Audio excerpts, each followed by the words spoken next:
बघा, विधानसभेत निवडून जाण्यासाठी किती वय असावं? कमीत कमी 25. आणि विधान परिषदेत निवडून जाण्यासाठी किती वय असावं? कमीत कमी 30 असावं.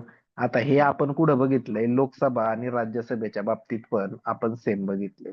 लोकसभेत निवडून जाण्यासाठी 25 वर्ष वय लागतं आणि राज्यसभेत निवडून जायला 30 वर्ष वय लागतं. तर ते झालं केंद्रात. तर राज्यात पण तसंच. विधानसभेत निवडून जायला 25 वर्ष, विधान परिषदेत निवडून जायला 30 वर्ष.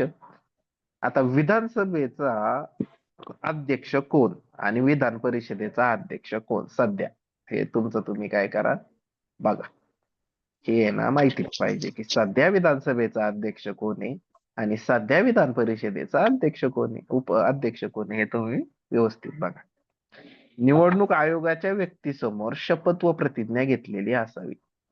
अशा व्यक्तींना निवडणूक लढवायच्या आधी आहे ना निवडणूक आयोगाच्या समोर शपथ घ्यायला लागते. काय की बाबा, माझ्यावर कोणता गुन्हा दाखल नाहीये, माझी संपत्ती एवढी एवढी आहे, माझं असं आहे तसं आहे, अशी गोष्टी असतात त्या. ही शपथ कधी घ्यायला लागते त्यांना? निवडणूक आयोगाच्या समोर निवडणुकीला उभं राहायच्या आधी. तर ते आवाज येतोय तुझा, लय म्यूट कर जरा फोन. विधानसभा, प्रश्न काय येईल माहितीये का याच्यावर? विधानसभेत निवडून जाण्यासाठी कमीत कमी किती वय असावं? 25. विधान परिषदेत निवडून जाण्यासाठी कमीत कमी किती वय असावं? 30. कमीत कमी हा. कोणासमोर निवडणूक लढवण्यासाठी कोणासमोर प्रथम शपथ व प्रतिज्ञा घेतलेली असावी? कोणासमोर रे? निवडणूक आयोगाच्या व्यक्तीसमोर. आता बघा, लोकसभेचा अध्यक्ष जो केंद्रात असतो त्याला आपण काय पाहिलं होतं की तो निवडला जातो त्यांच्या त्यांच्या सदस्यांमधून. राज्यसभेचा जो अध्यक्ष असतो तो कायम कोण असतो रे? उपराष्ट्रपतीचा असतो. हे पण आपण पाहिलं होतं. विधानसभेचा अध्यक्ष व उपाध्यक्ष यांना कोण निवडून देतं? तर विधानसभेचा अध्यक्ष व उपाध्यक्ष यांना विधानसभेमध्ये जे सदस्य आहेत, जे आमदार आहेत, तेच निवडून देतात. विधानसभेमध्ये जे आमदार निवडून आलेत ना तेच आपापसात निवडणूक करतात आणि एक अध्यक्ष आणि एक उपाध्यक्ष निवडला जातो. आता हे जे विधान परिषदेचे अध्यक्ष आहेत ते राजीनामा कोणाला देतात? उपाध्यक्षाला. आणि जे विधानसभेचे उपाध्यक्ष आहेत ते राजीनामा कोणाला देतात? तर ते अध्यक्षाला देतात. अध्यक्ष राजीनामा कोणाला देतो? उपाध्यक्षाला. उपाध्यक्ष राजीनामा कोणाला देतो? अध्यक्षाला देतो. हे लक्षात ठेवायचं. नाही तर विधानसभेचा अध्यक्ष राजीनामा कोणाकडे देतो? माणसा डायरेक्ट मुख्यमंत्री, राज्यपाल, नाही का? पण तसं नाही, इथं काय आहे? उपाध्यक्ष. आता तिकडे केंद्रात पाहिलं होतं की कोणतही पूर्व सूचना न देता एखादा जर खासदार केंद्रात लोकसभेत 60 दिवस गैरहजर राहिला तर अपात्र. सेम, खाली पण सेम. कोणत्याही पूर्वसूचनेशिवाय सलग 60 दिवस गैरहजर आहे एखादा सदस्य विधानसभेचा किंवा विधान परिषदेचा, तर त्याला काय घोषित केलं जातं रे? त्याला अपात्र म्हणून घोषित केलं जातं. 60 दिवस याच्यावर प्रश्न येऊ शकतो. बघा, विधानसभेची किती अधिवेशनं होतात एकूण? विधानमंडळाची किती होतात रे? 3 होतात. पहिलं जे होतं ते होतं पावसाळी, दुसरं होतं उन्हाळी, तिसरं होतं अर्थसंकल्पीय अधिवेशन. आता नागपूरमध्ये पण एक अधिवेशन होत, त्याला हिवाळी अधिवेशन बोलतात कधी कधी. ठीक आहे, म्हणजे महाराष्ट्रामध्ये 2 ठिकाणी अधिवेशन होतात, महाराष्ट्राची राजधानी मुंबई आणि उपराजधानी नागपूर. पण एकूण 3 प्रकारचे अधिवेशन होत असतात. अधिवेशन म्हणजे काय? अधिवेशन म्हणजे ना समजा एक एक महिन्याचं, 1.5 महिन्याचं अधिवेशन असतं. म्हणजे ना त्या 1.5 महिन्यात कोणीच गैरहजर राहायचं नाही आणि खूप सारे कायदे, खूप साऱ्या बाबी तिथं संमत केले जातात. एकदाच ते संमत केलं जातं. म्हणून त्याला काय बोलायचं? अधिवेशन बोलायचं. म्हणजे पटापट काम केलं जातात, खूप साऱ्या गोष्टी एकदमच उरकला, त्याला बोलायचं अधिवेशन. एकूण किती अधिवेशन असतात? 3. पावसाळी, उन्हाळी, अर्थसंकल्पीय. 2 अधिवेशनादरम्यान किती महिन्यांपेक्षा जास्त कालावधी नसावा? तर 2 अधिवेशनाच्या दरम्यान 6 महिन्यापेक्षा जास्त कालावधी नसावा. हे जे 6 महिने आहे ना ते लक्षात पाहिजेत. हम्म? काय पाहिजे? 6 महिने.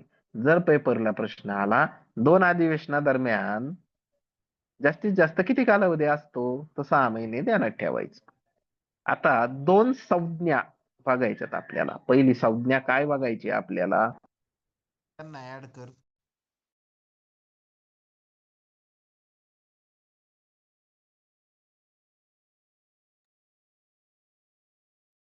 पहिली संज्ञा काय आहे?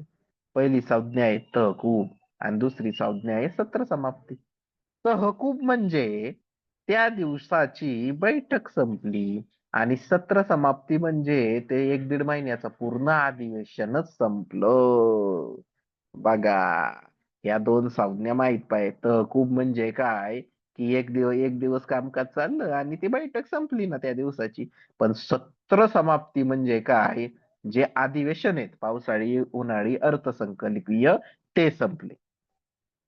आता बघा, विधानसभा किंवा विधान परिषदेचं कामकाज चालण्यासाठी कमीत कमी सदस्य संख्या किती लागते, तर समजा महाराष्ट्रामध्ये 288 आमदारांची विधानसभा आहे, तर कमीत कमी 10 सदस्य किंवा एकूण सदस्य संख्येच्या 1/10 म्हणजे 288च्या 1/10 आले 28-29 इतके सदस्य हजर पाहिजेत. तेव्हा काय चालणार रे, त्याचं कामकाज चालणार विधानसभेचं किंवा विधान परिषदेचं. कमीत कमी किती सदस्य हजर पाहिजेत, 10 सदस्य, आणि कमीत कमी 10 किंवा एकूण सदस्य संख्येच्या 1/10 इतके हजर असल्यास विधानसभा किंवा विधान परिषदेचं कार्य चालतं. बघा, ही गोष्ट तुमच्या लक्षात पाहिजे. कीर्ती, ते ऍड कर बरं बाळा.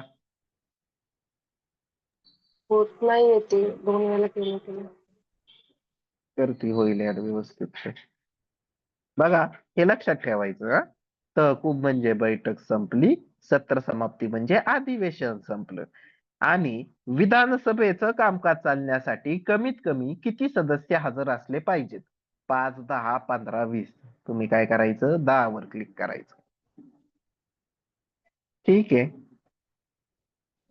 बघा, सामान्य विधेयक विधान परिषद प्रथम 3 महिने व नंतर 1 महिना प्रलंबित ठेवू शकते. ह्या विधानाचा अर्थ आहे काय ते बघू आपण. पण कोणतं विधेयक रे बाळांनो, सामान्य विधेयक. आता बघा, मी कालच्या लेक्चरला तुम्हाला एक बाब सांगितली होती. बाब काय सांगितली होती, की सामान्य विधेयक म्हणजे काय आणि धन विधेयक म्हणजे काय. तर सामान्य विधेयक जे असतं, ते सामान्य विधेयक हे खर्चाच्या बाबीशी किंवा कर वगैरे अशा ज्या पैशाविषयक बाबी आहे त्यांच्याशी संबंधित नसतं. तर सामान्य विधेयक म्हणजे पैशाची बाब सोडून इतर बाबींशी संबंधित असणारं विधेयक. तर अशा प्रकारचं जे सामान्य विधेयक आहे, ते समजा विधान परिषदेने वोटिंग केलं त्या विधेयकावर आणि पास केलं. पास केल्यानंतर ते विधेयक गेलं विधान परिषदेत पास होण्यासाठी. सामान्य विधेयक, पैशाचं कराच्या विषय सोडून. तर विधान परिषदेला समजा ते विधेयक पटलं नाही विधानसभेने हे केलेलं, तर विधानसभा काय करते, विधान परिषद काय करते, तर 3 महिने त्याच्यावर काहीच विचार करत नाही, आम्हाला पटलं नाही. आता 3 महिन्यानंतर काय होतं, विधानसभा म्हणते आम्ही आम्ही वोटिंग करून ओके म्हणलेलं विधेयक विधान परिषदेने 3 महिने झालं तसंच ठेवलंय. मग 3 महिन्यानंतर ते परत विधान परिषदेकडून विधानसभेत येतं आणि विधानसभा परत ते पास करते आणि परत विधान परिषदेमध्ये वोटिंगला पाठवते.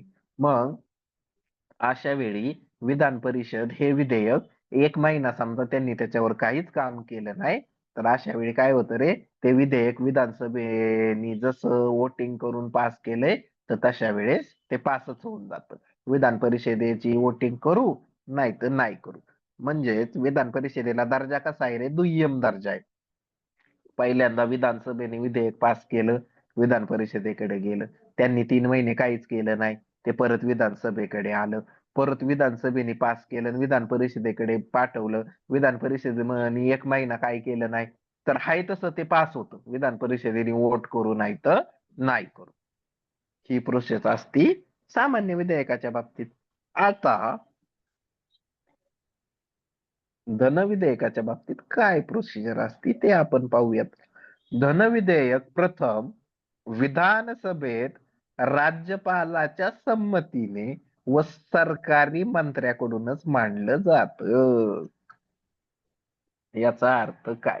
धनविधेयक म्हणजे खर्चाची तरतूद, कराची तरतूद असणार जे कच्चा कायदा म्हणजेच विधेयक आहे, ते प्रथम कोठे मांडलं जातं? तर ते प्रथम विधान सभेतच मांडलं जातं. कोणाच्या संमतीने? राज्यपालाच्या. आणि मांडतो कोण? सरकारी मंत्री, म्हणजे ज्यांची सत्ता आहे ते सत्ताधाऱ्यांमधला कोणतरी मंत्री असं धनविधेयक मांडतो. हे झालं राज्यात. आता आपण केंद्रात पाहू कसं असतं. केंद्रामध्ये दिल्लीत जे लोकसभा आहे ते हे संसदेची संसद आहे दिल्लीत, ते हे विधेयक कोण मांडतं? बघा इथं वर्डिंग काय आहे? प्रथम विधानसभेत. मग तिथं काय आहे? प्रथम धनविधेयक लोकसभेत मांडलं जातं. इथं कोणाची संमती आहे? राज्यपालाची.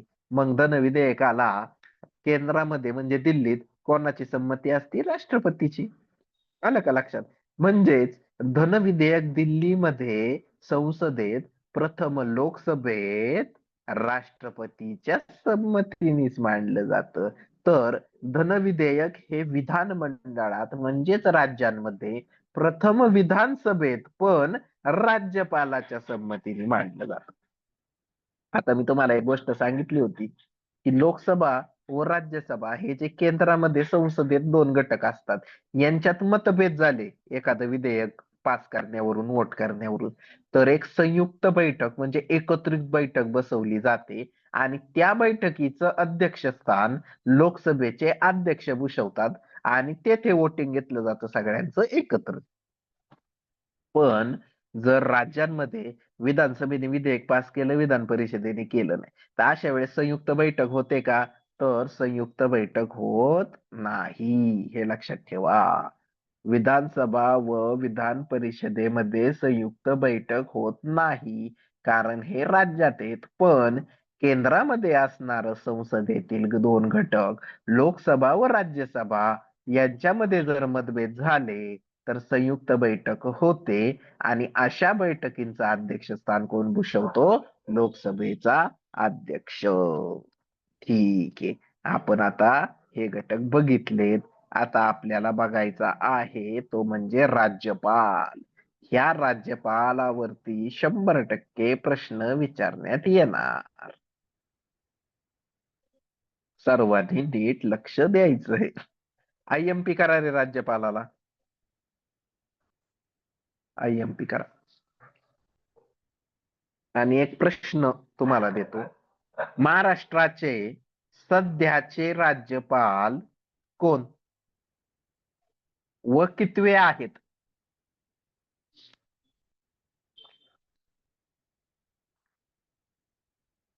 महाराष्ट्रातील सध्याचे राज्यपाल कोण व कितवे आहेत? व त्यांच्या आधी महाराष्ट्राचे राज्यपाल कोण होते? पुढचा प्रश्न. महाराष्ट्राचे पहिले राज्यपाल कोण?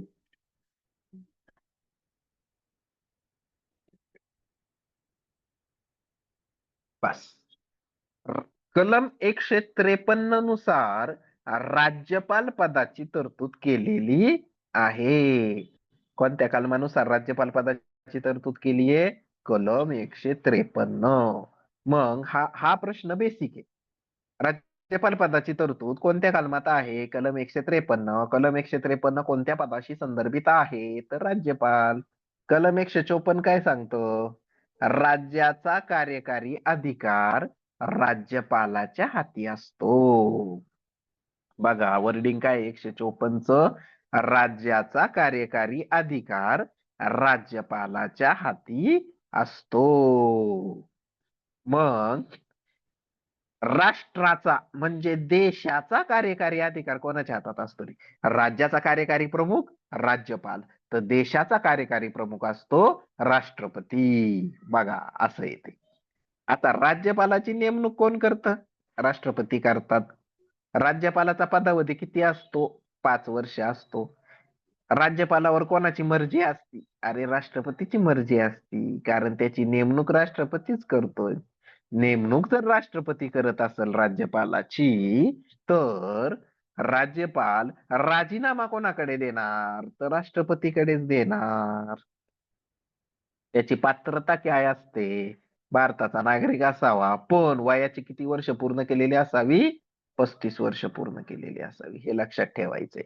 राज्यपालाला शपथ कोण देत? तर राज्यपालाला शपथ देतात उच्च न्यायालयाचे मुख्य न्यायाधीश. बघा, शपथ कोण देत?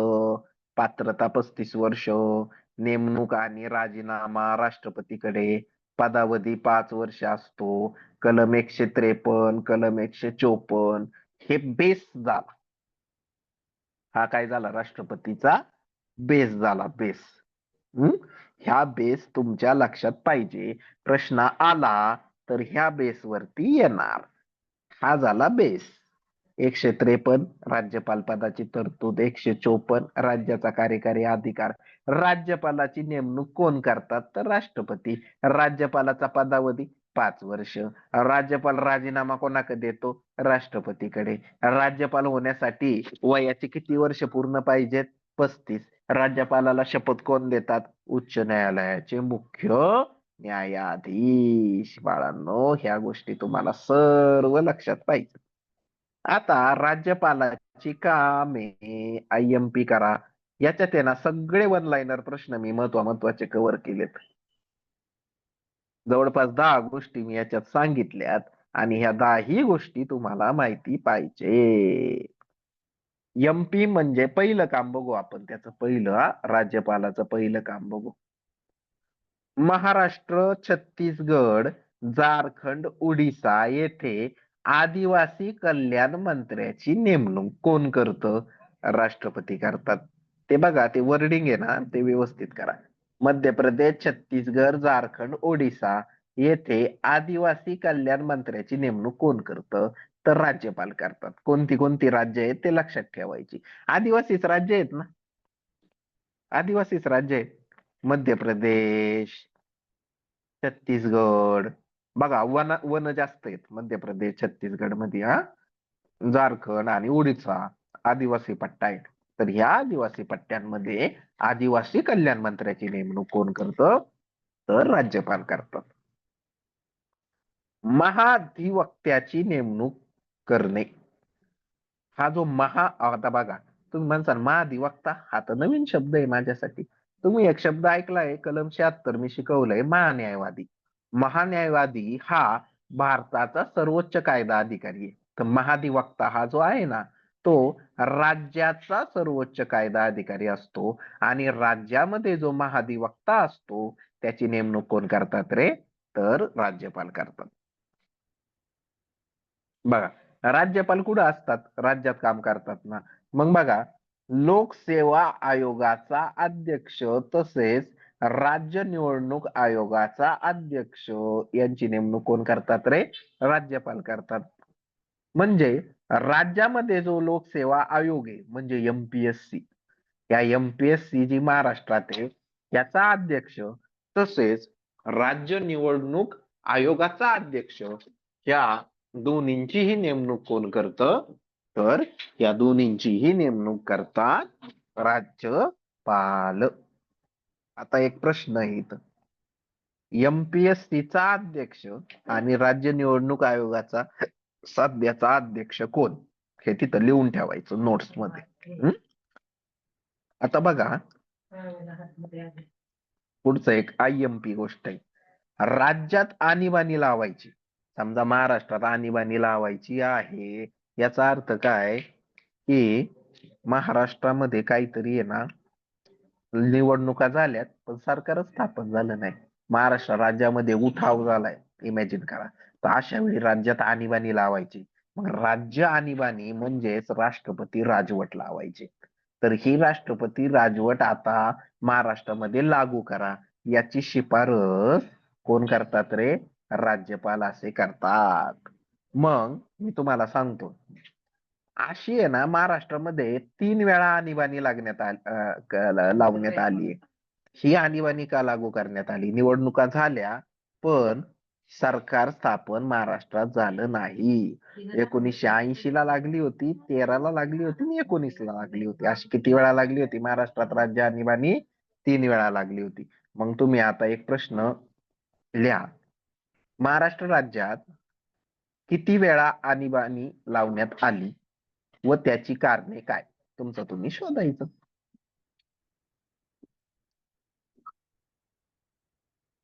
तुमचं तुम्ही शोधायचं. आता 5 नंबरचा पॉइंट आपण बघूयात. राज्यपाल हे राज्यातील विद्यापीठांचे कुलपती असतात. कोण असतात रे? कुलपती. डायरेक्ट प्रश्न येऊ शकतो की राज्यातील विद्यापीठांचे कुलपती कोण असतात? तर राज्यपाल. आणि विद्यापीठांच्या कुलगुरूंची नेमणूक कोण करतात? तर राज्यपाल. म्हणजेच विद्यापीठाचा कुलगुरू म्हणजे तो प्रिन्सिपल, खूप मोठा असतो तो. अशा विद्यापीठांच्या कुलगुरूंची नेमणूक राज्यपाल करतात. तर त्या विद्यापीठांचे कुलपती कोण असतात? तर राज्यपाल असतात. बघा, राज्यपालाच्या मान्यतेशिवाय राज्यपालाच्या मान्यतेशिवाय कोणत्याही विधेयकाचे रूपांतर कायद्यात होऊ शकत नाही. आणि हे राज्याच्या बाबतीत खरंय. मग राष्ट्राच्या बाबतीत काय? दिल्लीमध्ये देशासाठी कायदे होतात तर तिथं राष्ट्रपतीच्या मान्यतेशिवाय कोणत्याही विधेयकाचं रूपांतर कायद्यात होत नाही.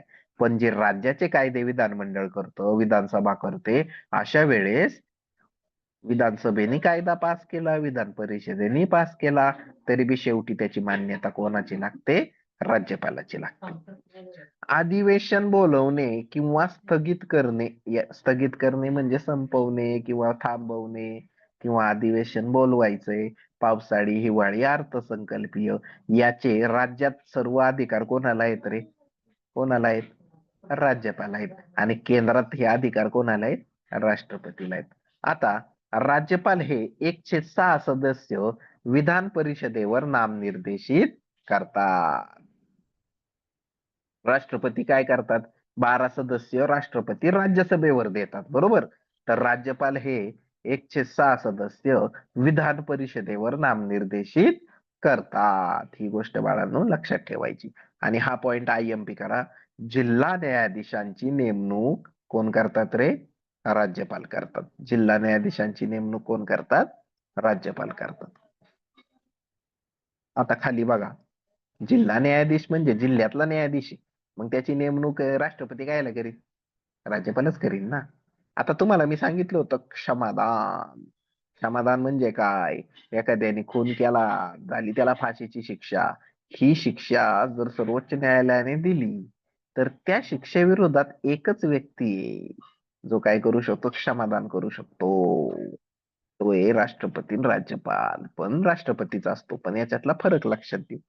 राष्ट्रपतीचे क्षमादानाचा अधिकार कोणत्या कलमात दिलाय? कलम 72. IMP करा याला. आणि राज्यपाल क्षमा करू शकतो, हा अधिकार कशाला दिलाय? कलम 161 मध्ये दिलाय. आता बघा, ही क्षमा वेगवेगळ्या प्रकारची असते. उदाहरणार्थ, एखाद्या व्यक्तीला 25 वर्ष कारावासाची शिक्षा दिली तर या शिक्षेत सूट मिळावी म्हणून राष्ट्रपती राज्यपालाकडे एखाद्या व्यक्तीने अर्ज केला. समजा राष्ट्रपतीकडे अर्ज केला. राष्ट्रपती काय म्हणतो? ठीक आहे, 25 वर्षाच्या ऐवजी याला 15 वर्षाची शिक्षा द्या. कळालं का? असा तो अधिकार असतो. पण एखाद्या व्यक्तीला मृत्यूदंड दिला म्हणजे मरेपर्यंत फाशीची शिक्षा दिली तर अशा प्रकारच्या मरेपर्यंत फाशीच्या शिक्षेला क्षमादान फक्त राष्ट्रपती देऊ शकतात. कोण देऊ शकतात? फक्त राष्ट्रपती देऊ शकतात.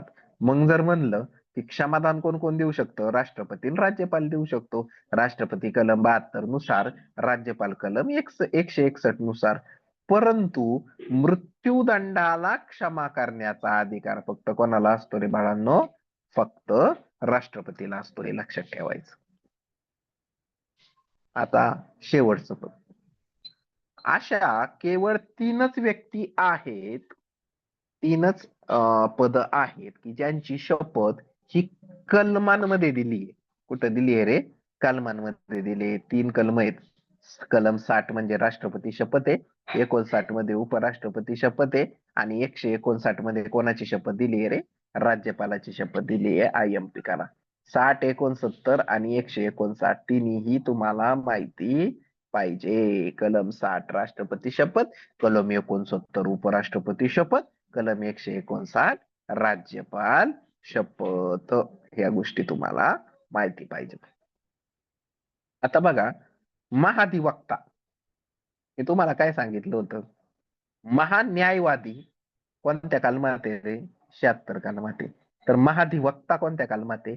165. दोन्ही कलम लक्षात ठेवायची हा. आता बघा, हा जो महाधिवक्ता आहे तो राज्यात असतो. हा जो महाधिवक्ता आहे तो राज्याचा सर्वोच्च कायदा अधिकारी आहे. राज्यात आहे ना, म्हणून महाधिवक्त्याची नेमणूक कोण करतं?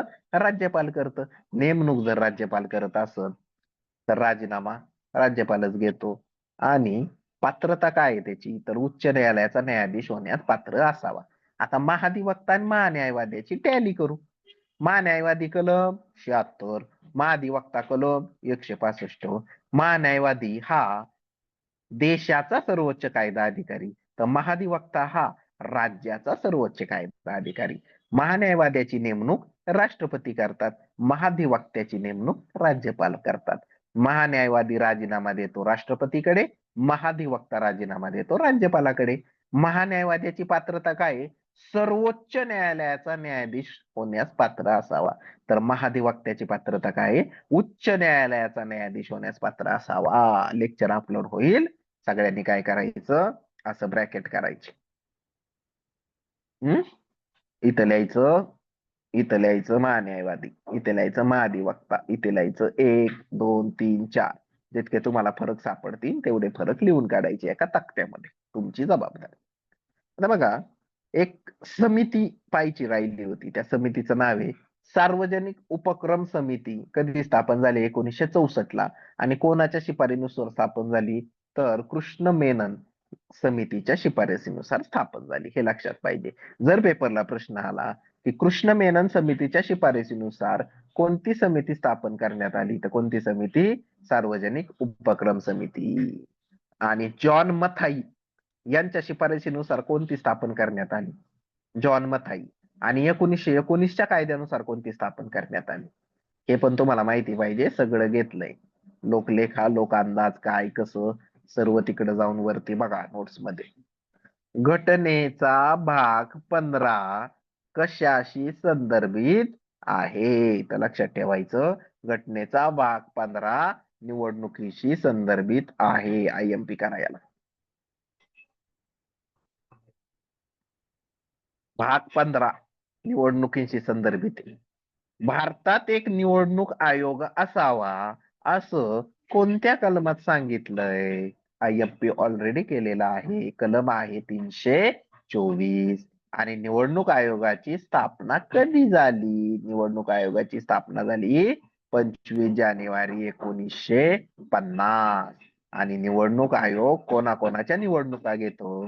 तर निवडणूक आयोग लोकसभा, राज्यसभा, विधानसभा व विधान परिषद इत्यादींच्या निवडणुका घेतो. बघा, 2 प्रकारचे आयोग. आता बघा याच्यात प्रश्न काय येईल? भाग 15 कशाशी संदर्भित आहे? निवडणुका. निवडणूक आयोग कोणत्या कलमामध्ये सांगितलंय? 324. निवडणूक आयोगाची स्थापना कधी झाली? 25 जानेवारी 1950. हे त्याचा झाला बेस. केंद्रीय निवडणूक आयोगाचे अध्यक्ष व सदस्य यांची नेमणूक कोण करत रे? राष्ट्रपती करतात. बघा, केंद्रीय निवडणूक आयोग आहे. केंद्रीय 2 निवडणूक आयोग असतात. केंद्रात असतो आणि प्रत्येक राज्यात एक निवडणूक आयोग असतो. तर यापैकी केंद्रामध्ये जो निवडणूक आयोग असतो याचे जे अध्यक्ष व सदस्य असतात यांची नेमणूक कोण करतं रे? यांची नेमणूक राष्ट्रपती करतात. आणि राज्यात जो निवडणूक आयोग असतो त्या राज्य निवडणूक आयोगाचा जो अध्यक्ष व सदस्य असतो राज्यातल्या, त्यांची नेमणूक कोण करतं? राज्यपाल करतं. कलम 324 निवडणूक आयोग असावा असं दिलंय. कलम 325 आणि 26 माहिती पाहिजे. 325 काय रे? धर्म, वंश, लिंग, जात यांचा विचार न करता मतदार यादी असावी. आणि 326 हे प्रौढ मतदानाचा अधिकार असावा. प्रौढ मतदान म्हणजे 18+. कमीत कमी वय किती पाहिजे रे? 18 पाहिजे. मग जर पेपरला प्रश्न आला प्रौढ मतदानाचा अधिकार घटनेच्या कोणत्या कलमात सांगितलाय, तर माहित पाहिजे 326 कलमात. निवडणूक आयोगाची तरतूद कोणत्या भागात केलीये? भाग 15. कोणत्या कलमात? 324. कलम 325 कशाशी संदर्भित आहे? तर धर्म, वंश, लिंग, जात यांचा विचार न करता मतदार यादी असावी, याच्याशी ते संदर्भित आहे. बघा, अशा प्रकारे आज आपली 4 पेजेस झाल्यात. उद्या पॉलिटीची ही 4 पेजेस होतील. 4-5 पेजेस आहेत, तुम्हाला सांगेल मी पटापट ती कशी लक्षात ठेवायची, काय करायचं, काय नाही ते. आणि ही पेजेस झाल्यानंतर तुमचा पॉलिटीचा बेसिक बेस म्हणतो ना आपण, बेसिक, ते बेसिक संपलं. आणि हे तुमचं पॉलिटीचं बेसिक संपल्यानंतर मी अजून 2 लेक्चर घेणार, बुधवार आणि गुरुवार. तर ही जी 2 लेक्चर असतील याच्यात मला जे जे महत्वाचं वाटते पॉलिटीचं ते तुम्हाला मी तोंडी सांगणार. आणि तुम्ही 1, 2, 3, 4, 5, 6, 7, 8, 9, 10 जितके पॉइंट होतील तितके पॉइंट तुम्ही स्वतः लिहून घ्यायचे. हे जे आपलं लेक्चर असेल ते लेक्चर आपले होतील बुधवारी आणि गुरुवारी. आणि उद्या जी आपली बेसिक पीडीएफ आहे, जे की तुम्हाला माहीतच पाहिजे अशी पीडीएफ, ही जी मी तुम्हाला नोट्स दिल्या, याचं लेक्चर शेवटचं होईल उद्या. उद्या सर्वांनी व्हिडिओ आणि ऑडिओ ऑन करा.